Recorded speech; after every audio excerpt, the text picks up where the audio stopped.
हम परम पिता परमेश्वर से प्रार्थना विनती चिरौरी करते हैं कि हे प्रभु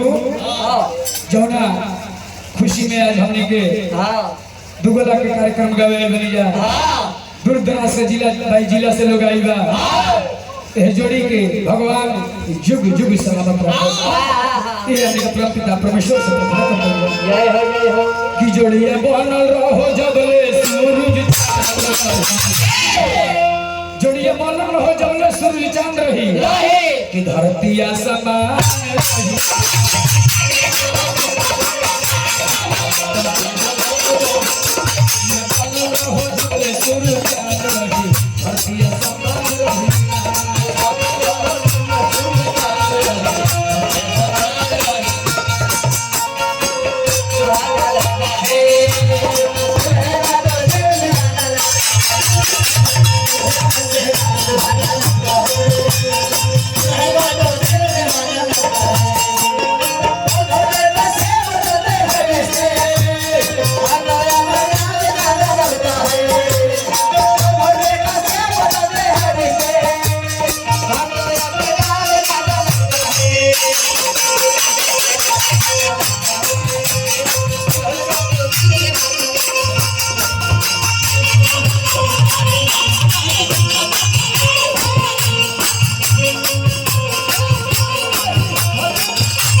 खाती हमने के गाड़ी ले जा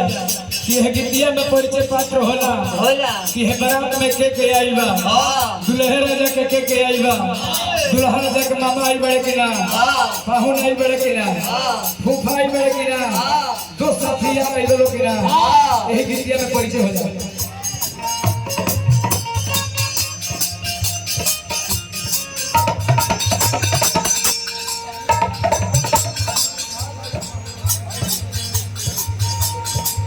बाराती भाई लोग को जिनको घर जाना है आप लोग की बस खुल रही है। अगर आप लोग घर जाना चाहते हैं तो जब तक शीघ्र यहाँ से निकल सकते हैं।